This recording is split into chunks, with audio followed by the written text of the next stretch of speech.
Olá, muito bom dia para você que acompanha o portal SP Rio Mais. Bem-vindos a mais uma edição do podcast Talk Mais, produzido pelo nosso portal, onde a gente recebe diversos convidados do Vale do Paraíba para conversar sobre assuntos que estão em alta. E hoje a convidada é Raquel Aranha, que está aqui à minha frente. Ela que é musicista e musicóloga. É bacharel em violino barroco e mestre e doutora em musicologia e também pós-doutoranda. Já estudou dança barroca e também já realizou diversos cursos relacionados à área. Já se apresentou e estudou em diversos países do mundo. Tem uma trajetória aí incrível, com muita experiência, e é coordenadora do Centro de Documentação Musical do Vale do Paraíba, localizado lá no Parque Vicentina Aranha, aqui em São José dos Campos. Para participar dessa entrevista comigo, aqui ao meu lado, o jornalista José Guilherme Ferreira. Olá, bem-vinda, Raquel. Obrigado.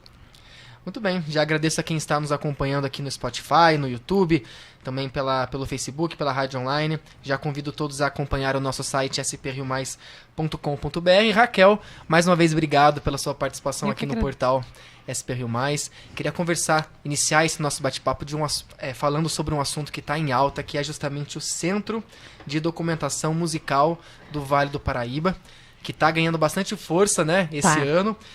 Fazendo aqui um contexto para quem está nos acompanhando, está localizado dentro do pavilhão Marina Crespi, que foi restaurado recentemente pelo Parque Vicentina Aranha. Isso. As obras de restauro começaram lá em 2017, mas foram entregues em abril de 2022.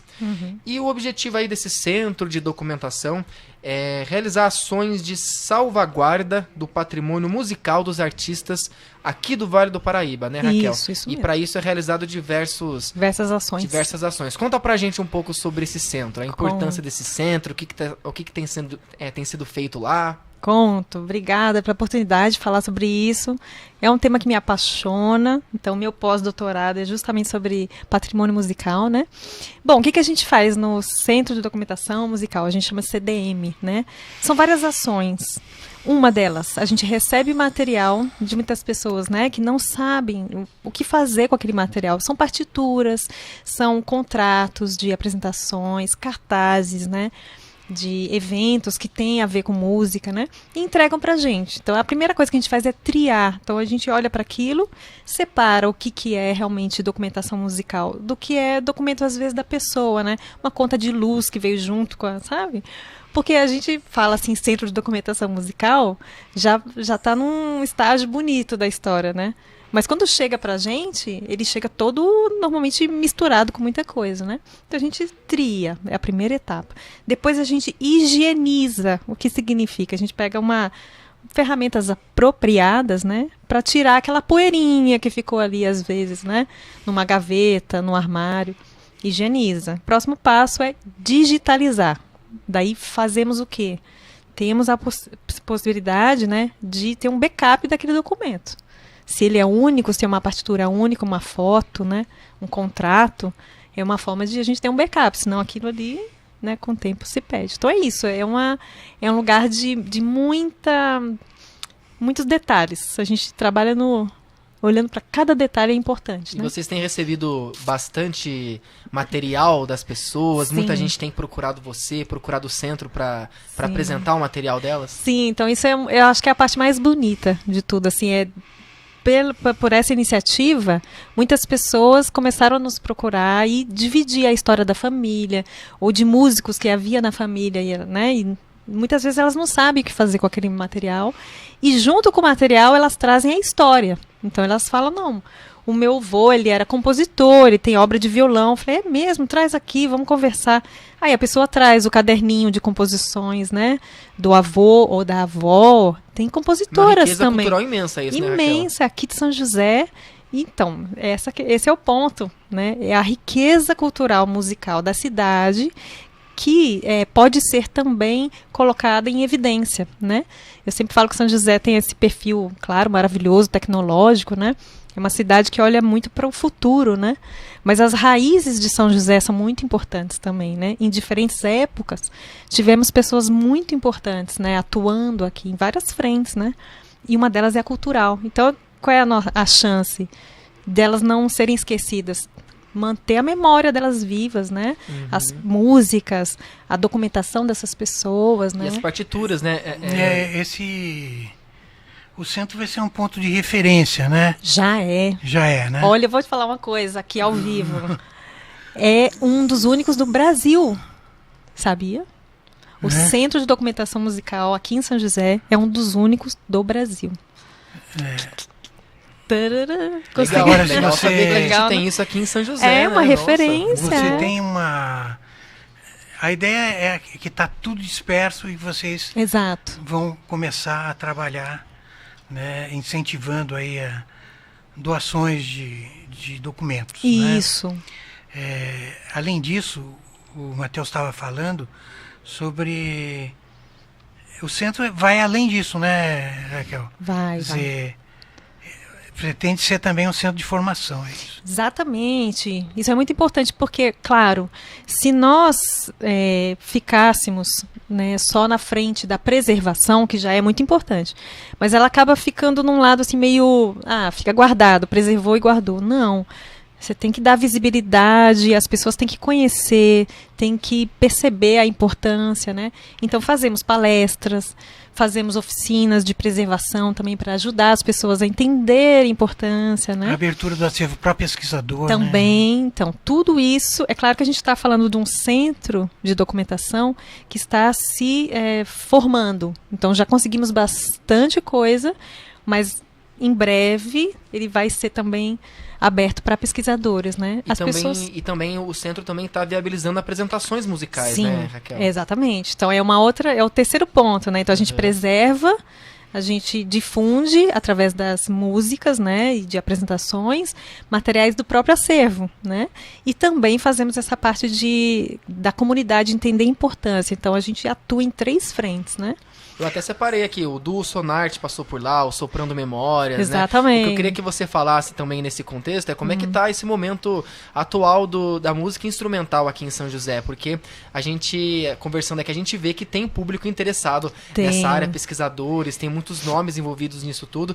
E como é que tá o momento dos músicos, dos artistas? Olha, eu diria que, como São José é um celeiro de músicos, né? Então, uma vez que a gente dá essa oportunidade de ter um lugar também para eles se apresentarem e conhecerem, vem muita gente. Então, eles estão participando, tocam. Muita gente me procura porque quer tocar lá. Porque a gente tem um piano, que foi doação também para o acervo, né? E as pessoas querem tocar. É a coisa mais linda no final de semana. Sempre tem alguém que senta lá no piano. A gente nem imagina. O piano é aberto ao público. Quem quiser lá pode tocar. Aí eu tenho que fazer Um adendo. um adendo. O problema é o seguinte, o nosso piano é antigo, então ele exige uma manutenção. Então não é todo mundo que pode tocar, né? Esse que é o único porém. Mas as pessoas que sabem tocar, a gente deixa tocar, né? Legal. E as Não pessoas pode vão... tocar o bife, não, né? Olha, se tocar com delicadeza, pode. Você sabe tocar o bife? Olha aí. É a próxima pessoa que eu quero ver tocar lá. Dá uma palhinha lá.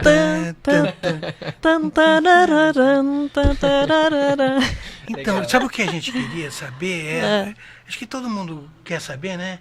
Quais os artistas importantes que passaram por aqui de uma maneira ou de outra? Fizeram história aqui na cidade. fizeram- Nossa, é que é tanta É muita gente. gente, né? E com certeza eu vou deixar pessoas de fora, tá? Mas, assim, Não, em área... fala é. alguém que depois deixou alguma raiz importante, né? Eu sei que todo mundo deixou, mas, Nossa, sabe, por exemplo, tem aqui um nome que me vem o Jorge Israel, por exemplo, sim, né? sim. Que até vocês batizaram uma das salas Com o nome... em homenagem a ele. Aham. Qual que foi o papel dele para a música de São José? Então, olha, ótima pergunta. Porque, assim, o Jorge Israel, ele vem do movimento de choro e seresta, né, que também marcou São José dos Campos, né? É uma das grandes, vamos dizer assim, a quantidade de documento que encontramos dessa primeira metade do século XX aqui em São José é o movimento dos seresteiros e dos chorões. E o Jorge fez parte, né? Ele era alfaiate, mas também tocava bandolim, violino, tocava, inclusive, estávamos falando, né? Que ele se apresentava com outros seresteiros no Vicente Aranha, na época que era sanatório, né? Ele tocava para os doentes, né? Então, assim, tem muita coisa. E o Jorge, justamente, ele foi um dos que ajudou muito a construir o caminho, fortalecer o caminho do choro que é uma das marcas da cidade, né? A gente tem um movimento forte de choro aqui, né? Já que pegando esse gancho, o Maestro Cunha. Não dá para não falar do Maestro Cunha, né? O Maestro Cunha, que é um músico da aeronáutica, que veio para São José na década de 90, 1990, né? Ele fundou o Clube de Choro Pixinguinha, do qual fez parte o Jorge e tantos outros músicos, né? Então podemos dizer que hoje muitos grupos muito bons que tem na cidade de choro são frutos desse legado que eles deixaram. Então, Maestro Cunha, Jorge, Eumano Veloso. Vamos prefeito, né? Prefeito do Seresteiro, né? Exatamente, vamos puxar um pouquinho para trás a história, né? O Eumano Veloso tocava um violão, que é uma beleza. Ele era compositor também, você sabia? Ele compunha. Ele tem várias composições lindas para violão. Ele era compositor e era seresteiro. E vocês têm registro dele lá no centro também? Temos o registro áudio. Não temos ainda as partituras, mas vamos chegar lá. Olha só, na minha colinha aqui. Ele fundou, o Eumano Ferreira Veloso, um grupo que se chamava Os Seresteiros ao Luar, que é lindíssimo. Bonito nome, hein? É lindo. Até o nome é bonito. Então, é isso. Então, essas pessoas... Estávamos falando sobre isso, que às vezes são músicos não profissionais, mas tem uma ligação muito forte com a música, né? Assim como o Jorge, assim como o Eumano, que era prefeito. Tem um outro nome também que eu queria colocar aqui na conversa, que é a Dona Yolanda Borgoff, né? Que também dá nome a uma das salas lá do centro, Exatamente. né? Que é uma grande pesquisadora, um grande nome da cultura aqui do Vale do Paraíba, né? Yolanda Borgoff, olha, vou lhe dizer que é uma dama da cultura. Realmente a força dessa mulher aqui. E que fez aniversário em janeiro, há alguns meses, né? 98 anos, se não me engano. Exato. E lúcida, maravilhosa. Eu fui lá no aniversário dela, tá plena, né? Então, a Yolanda, foi bom você ter falado isso. Ela fundou, junto com outras pessoas também muito ligadas à cultura, fundou a Sociedade de Cultura e Educação Musical de São José dos Campos. A sigla é SOCEM, né? Essa sociedade que reunia tantas pessoas com essa vontade de mobilizar a cultura musical na cidade, né, trouxe, por exemplo, o Nelson Freire para São José, entre outros artistas, né?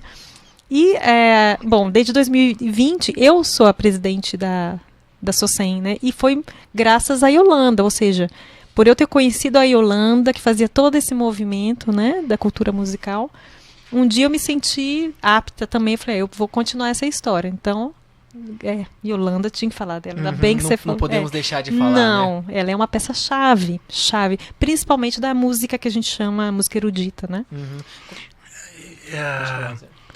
A gente tem várias damas da cultura, né? A gente tem também o CAEB, né? Levado à frente aí. Sim. Verdade, pela Ema, doutora Ema. Doutora Ema, né? Bonetti, exatamente. Qual foi o papel do CAEB na evolução desse fomento à música? Olha, o CAEB atua na parte da música desde 2017. Eu tenho feito a direção, né, musical lá, né, direção artística. E o que eu trouxe junto com a doutora Ema, ela sempre muito preocupada em dar acessibilidade. Ela sempre fala sobre isso, que os jovens precisam ter acesso a essas músicas, a essa tradição musical de qualidade, né? Então, ela sempre pedia para mim, falou, vamos organizar concertos, vamos trazer os jovens para ouvir, né? Vamos organizar masterclass. Então, trouxemos artistas incríveis através do CAEB, né, que ofereciam masterclass gratuito. O último que tivemos é um pianista, não sei se vocês já ouviram falar, incrível, se chama Christian Boudou. Ele é premiado internacionalmente, ele esteve no CAEB, né? Fizemos concertos, etc. Teve masterclass para jovens pianistas. Então essa é a frente que o CAEB faz, né? É uma coisa que complementa toda essa área de eventos, né? Porque eventos, a gente percebe que a Fundação Cultural tem mantido uma série de eventos em várias áreas da música, né? Sim. Quer dizer, é bastante variado, né? E cada um está cuidando de um detalhe desse conjunto, não é isso? Eu diria que o CAEB tem fortalecido a formação, porque a difusão, né? A Fundação faz muito bem, a AFAC faz muito bem, o SESI, o SESC, né? Agora, a formação, ou seja, temos jovens instrumentistas, né, na cidade ou na região. A gente tem um projeto muito legal, que é o Luzes da Ribalta. Também. Que a gente até trouxe eles aqui já para uma entrevista uma vez. Que é de formação, ou seja, tudo que que atende à formação dá a chance do novo surgir, né? E o CAEB também faz esse papel. Foi legal vocês terem tocado nesse assunto, porque quando a gente, abrindo para um contexto de música instrumental mais amplo, assim, os grandes nomes existentes hoje na música instrumental, eu queria citar o maestro João Carlos Martins, Sim. que foi uma das atrações do Parque Vicentino Aranha recentemente, Que nesse lotou, fim de semana, inclusive, né? Isso, lotou. Isso, lotou, era justamente isso que eu ia dizer, porque a gente vê pelas fotos nas redes sociais, né? Infelizmente eu não consegui ir lá, mas a gente vê que foi lotação de público. E como é que você vê o público joseense, o interesse do público joseense nesse tipo de música hoje? Eu acho que justamente você já deu a resposta. Já deu a resposta. Não é? Porque eu acho que basta ter oportunidade, né? Tendo oportunidade, as pessoas vão, assim, a rodo, né? As apresentações da orquestra também, né? Sim, a Orquestra Joseense tem se apresentado, né, já com sempre casa lotada nos teatros, no Teatro Municipal, mas também tivemos agora, né, uma apresentação linda nesse domingo. Nossa, foi lindo, com o Toninho Ferragutti, né, que foi o solista. E foi lindo, e público cheio, cheio, cheio. E não só a Orquestra Joseense, né? Temos vários outros grupos na cidade que também se apresentam e sempre tem casa cheia, né? Então, a gente falou aí de música mais clássica, falamos dos chorinhos, dos seresteiros e tal. Agora, existe alguma tradição sacra? Existe alguma tradição das bandas? Tem muita... Olha, isso é onde a gente quer chegar, viu? Isso aí é a nossa pulga atrás da orelha. Porque a gente tem encontrado os materiais. Então, as pistas que chegam para nós nos dão, assim, caminhos por onde a gente pode percorrer, né? Então, a gente começa a encontrar materiais de banda de sopros aqui em São José, do início do século XX. Por exemplo, me entregou um material lindo a Malu Gomes, né? A Malu Gomes entregou material que fazia parte do acervo do pai dela, e quando eu olhei aquilo, eu falei, ué, é para banda de sopros. E é tudo escrito em italiano, com caligrafia, tudo, né? Lindo. Eu falei, ué, mas isso aqui é banda de sopros. Eu fui pesquisar a Tecelagem Paraíba, que é onde fazia, né, os cobertores, que ficava lá onde é a fundação, né? Tinha uma banda de sopros. Banda de sopros da Tecelagem Paraíba. Eu fiquei assim, opa, será que esse material que ela entregou tem a ver com aquela banda de sopros? Então, entende? Assim, a gente vai achando vestígios, e esse é o papel do pesquisador, pesquisadora, né? É um pouco detetive, né? Eu me sinto detetive. A gente tinha um coreto aqui em São José? Ai, eu não sei se a gente tinha um coreto. Isso é uma boa também ideia, né? Porque o coreto tinha essa tradição, né? Provável ali na Praça Afonso Pena, talvez, né? Porque assim, eu sei que tinha ali na Praça do Sapo, tinha uma espécie de arena, né? Agora eu acho que talvez na Afonso Pena. Onde será que pode ter registro, se é que tem, dessa documentação histórica, se houve um coreto aqui na cidade? Olha, tem um lugar que eu acho que é chave também, que é o acervo público da cidade. Fica lá na fundação. Na fundação. Lá Arquivo nos tijolinhos público. à vista, lá. Exatamente. Olha o que tem de material ali. Tem fotos, tem jornais. Então, ali eu acho que é um lugar. Essa questão das bandas é muito legal, porque, como o Zé falou, eu até estava conversando com o Zé antes da entrevista, era muito tradicional mesmo essa questão das bandas tocarem nos coretos, e hoje a gente tem ainda a tradicional banda de Santana aqui em São José, né? Pois é. Nossa, eu tenho um carinho enorme pela banda de Santana. O maestro Onofre, durante muito tempo, ele foi líder, né? Então, é uma banda que eles estão ainda mantendo a tradição, assim. Eu acho que hoje antiga. É a mais antiga de São José. Mas havia outras. Havia a banda de São Benedito, a banda do Tecelagem. Tem a banda do CTA, né? Também. Que a banda do CTA, eu lembro que era convocada para vários eventos também, né? Porque eles sabiam tocar todos os hinos, né? Então, Exatamente. Então tinha uma função muito particular, né? Então, mas eles se arriscavam, né? Fez sucesso grande uma apresentação da banda do CTA no parque. Sim. Porque eu brinquei que são os hinos. É lógico que eles sabem tocar os hinos. Mas eles têm uma vocação para a música popular. Ah, com certeza. Olha, mas você tocou num assunto aí chave também. Banda de sopros e música popular é quase um tronco direto, assim. Então, banda de sopros e Nascimento do Choro é quase um tronco direto também. Então, tudo isso tem a ver, entendeu? Não é à toa. Por exemplo, a gente teve uma apresentação, né, recentemente com o pessoal que tocou lá no CDM, que são músicos da banda de sopros da Aeronáutica, né? Eles também deram lá uma linda apresentação e tocam choros, tocam várias músicas populares, tem tudo a ver, não é à toa. O Pixinguinha, ele tocava saxofone, né? Tocava também flauta. Esses instrumentos de banda de sopros fazem parte também da nossa música popular, então tem tudo a ver. Agora a gente tem curiosidades pessoais, né? Eita! Eu queria saber Vamos um lá, pouco se da pode sua falar. trajetória. Não, eu queria saber um pouco da sua trajetória internacional, né? Porque você passou por tantos países, eu tive que fazer uma colinha, porque é tantos países que eu não ia decorar todos eles. Cadê aqui na minha colinha? Você pode falar melhor que eu. Portugal, pra onde mais você foi? Lá fora? Nossa! França, Espanha. Mas assim, Espanha. o lugar de formação é a Holanda. Holanda. Digamos que o meu primeiro lugar, a minha base de formação em violino, violino barroco, no caso, foi a Holanda. Aí de lá, é claro que daí você começa, né? Por que Foi pra a gente Suécia, fala... Alemanha, Por que a achei gente aqui fala... minha colinha. Por que a gente fala violino barroco, hein? Ah, ótima pergunta. Porque, na verdade, o violino, bom, não só o violino, os instrumentos todos, né? Até mais ou menos o início do século XX, eles tinham um certo aspecto no sentido sonoro.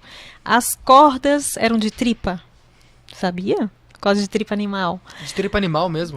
Não eram de metal como é hoje, né? Que a gente olha e fala, é uma corda de metal. Eram de tripa. Não sabia. Então, isso muda totalmente a sonoridade do instrumento, né? Outra coisa que muda muito é o arco, que é com que a gente toca o instrumento, né? O arco, ele tinha vários modelos, né? Depois ele ficou mais homogêneo. Quando a gente assiste uma orquestra, a gente vê só um modelo de arco, um tipo de sonoridade, vamos dizer. Na época, não. Então, até o século XIX, principalmente, existia uma diversidade enorme de possibilidades sonoras, vamos dizer assim, né? E acabou só uma ficando mais homogênea. E como é que você chegou ao violino? Ao violino? Ao violino de corda de tripa. Então isso é uma história também. Então, a gente tem a felicidade de ter muitos festivais de música no Brasil. E esses festivais é o caminho onde nós, quando somos jovens instrumentistas, aprendemos assim, a descobrir muitas coisas que estão aí, que a gente não vê. E foi através de um festival de música que eu falei, nossa, é possível eu tocar o violino como eles tocavam antes, com sonoridade... Eu falei, nossa, calma, que é muito diferente tudo, né? Eu falei, bom, então quer dizer que quando a gente ouve as sinfonias do Beethoven, não era com esse instrumento que a gente ouve hoje? Não era. Eu falei, não, pera, se não era, qual que era? E, né? Então é isso, assim, é uma investigação histórica também, né? E que para mim é uma encantadora, assim, como redescobrir coisas do passado e que são muito bonitas e que de certa forma ficaram, né, ali, assim, apagadas, né? Então essa paixão pelo passado você transfere hoje para o CDM. Sim, mas é bom falar que assim, às vezes fica aquela coisa do saudosismo do passado, não é isso, é que o passado nos projeta no presente também, né? A gente sabendo do passado, o presente é mais sólido, né? E o futuro, então, mais promissor. Então, a ideia é conectar com o passado, com as belezas do passado, né? Você ouve rock? Ouço! Mas até pensando, porque, nossa, eu ouço, mas eu pensei, qual é o rock que eu ouço? Eu adoro Pink Floyd, por exemplo, que já é uma coisa já do passado. É verdade, eu gosto. Mas você falou uma coisa muito legal, você falou que o passado ele tá conectado com o presente. Totalmente. E eu tive um professor de canto, eu fiz aula de canto durante alguns anos. Sério? Eu fiz a aula e eu tinha um professor de canto, o Adam, e ele dizia assim que o Kennedy, por exemplo, que Sim. toca um instrumento, né? Sim. É uma música popular, é uma música pop, mas com muita influência da música clássica, né? Exato. E a gente vê muito disso, a música pop com essas influências justamente, né? Totalmente. Então, é que a gente tende a um pouco, talvez, pela falta, né, falta da proximidade, a gente não conecta as coisas, né? Mas nada surge do nada. Né? Então, muitos desses músicos que tocam popular, eles têm formação, né, no que a gente chama de erudito, para ler as partituras e para escrever a sua música, né? Então tá tudo ligado. Tá tudo É engraçado ligado. porque essa discussão vai tão longe que se a gente começar a pegar até mesmo vertentes, olha como a discussão vai longe, vertentes do funk, Tudo. da MPB, do sertanejo, sempre tem um pouquinho ali, tem funk com clarineta, Exato. enfim, vai É que muito assim, a além, música, na verdade, não tem fronteira, né? O que tem fronteira para o som? Nada. Né? Você precisa o quê? Ter a criatividade de misturar elementos, né? Até porque, como existe sempre uma transformação, então aquilo que é alguma referência sonora de alguma coisa, você pode misturar com uma outra. Isso tudo foi o que eles fizeram no passado. Como que o jazz nasceu de misturas. Exatamente. Como que o choro nasceu de misturas, né? Como a música erudita nasceu também, se a gente pensar as sinfonias, de misturas. Então, os compositores começaram a misturar as sonoridades e gerou uma outra coisa. Precisa da mistura. Nada vai ser, sabe, puro, não existe Exatamente. isso. Não tem fronteira. A gente está quase batendo 30 minutos e a gente vai para as perguntas finais, mas eu queria te perguntar qual que é o seu sonho para o centro de pesquisas que vocês estão fazendo lá? Até onde você quer levar ele? Olha, a gente estava falando nos bastidores, né? Que além de ser uma referência, o que eu quero com isso? Que haja visibilidade para outros pesquisadores, para que as pessoas se sintam conectadas. Então, que a gente tenha... Olha aí, municipalidade nos escute. A gente precisa ter subsídios. Porque, claro, um centro de documentação, ele precisa de reforço, né, para que eles continuem. Então, queremos que o projeto continue, a gente receba mais documentos. A gente precisa colocar online, as pessoas precisam ir lá visitar, enfim. Hoje, assim, concretamente, o que as pessoas podem ver? O que vocês expuseram já nesse primeiro momento? Temos fotos, partituras, temos contratos, temos objetos pessoais. Uma caneta lá, né? A canetinha de caligrafia, temos que mais? Alguns instrumentos, partes de instrumentos também estão lá. Temos um piano. Enfim, já tem bastante coisa. Muito bom. Muito bem, Raquel Aranha, obrigado pela sua participação aqui no Portal SP Rio Mais. Delícia de conversa, Adorei conhecendo mais também. sobre a história da música de São José. Seja sempre bem-vinda Obrigada. aqui ao nosso podcast, ao nosso portal. Quero voltar. Com Obrigada. certeza, o convite já está feito. Obrigada. Obrigado, Raquel. Obrigado, Eu que Zé. agradeço. Obrigado a todos que nos acompanharam aqui no Spotify e no YouTube. SP Rio Mais, conteúdo de verdade.